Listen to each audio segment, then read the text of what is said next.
Welcome to the FREEDOM60 subcutaneous administration video from RMS Medical Products. Important reminders before you start.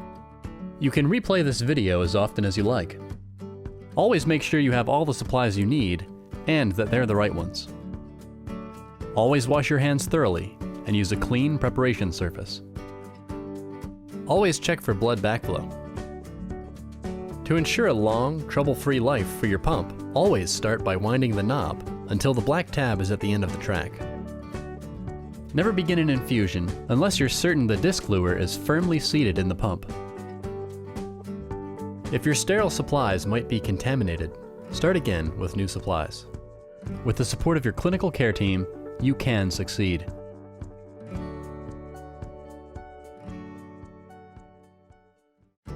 SubQ administration instructions from the RMS Patient Information Guide. Step 1. Prepare area, lay out supplies. Clean your work area with alcohol or disinfectant soap and water. Verify that you have the correct supplies recommended by your healthcare provider and lay them on a clean surface. Step 2. Wash hands. Wash your hands thoroughly and, if required, put on disposable gloves. Step 3. Fill syringe. Be sure the product is at room temperature before you begin filling the 60 ml syringe with your required dose.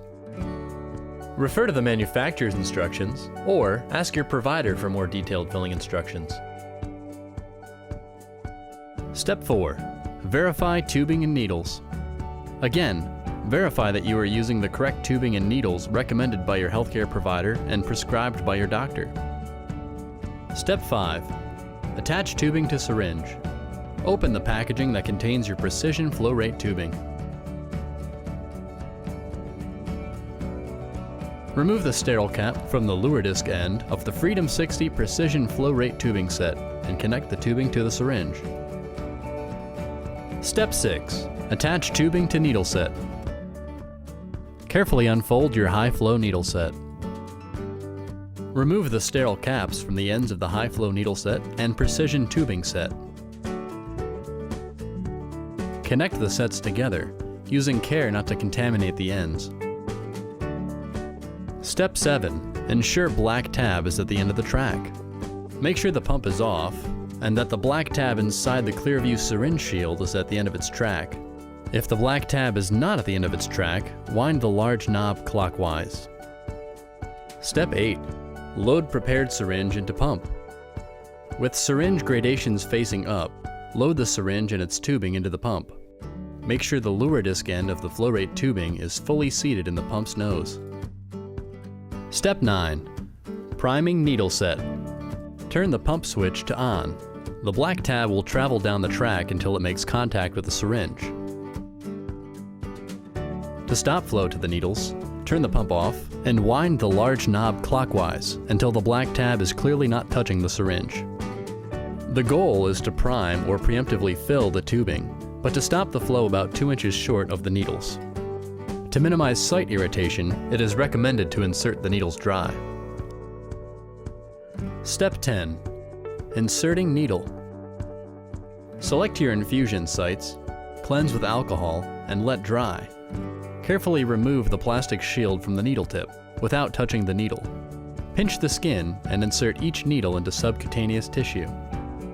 Secure each infusion site with adhesive dressing. Step 11. Check for blood backflow. Remove the syringe from the pump. With the syringe out of the pump, check for blood backflow by gently pulling back on the syringe plunger. Watch to make sure no red or pink appears in the tubing near your sites. If blood backflow does exist, clamp the flow to that site and call your healthcare provider to determine if the dose can be run using the remaining sites. If so, continue. If not, remove all needles, attach a new needle set, and start again from Step 8. Step 12. Begin infusion. Insert the syringe back into the pump and turn the pump on to begin the infusion. Step 13. Upon completing infusion. Once the infusion is complete, turn the pump off. For best results, wait a few minutes after the infusion completes, before you remove your needles. This will allow pressure to equalize at the infusion sites and prevent backflow of your medication. One at a time, hold each needle in place and peel back any adhesive or dressing around it. Remove the needle in a straight motion, opposite the direction it was inserted. Wind the large knob until the black tab is at the end of its track. Remove the syringe. Cleanse each site and cover with a bandage. Discard all sharps and biologics as required. Some things to keep in mind. Infusion with the FREEDOM60 is safe and simple. Thousands of patients have successfully mastered SubQ self-administration. No two patients are alike, so work with your care team to personalize your therapy for you. Some site irritation is normal. It should diminish with time. Longer needles usually don't feel any different from short needles. In many cases, they work better and irritate less. With time, you'll discover which sites work best for you.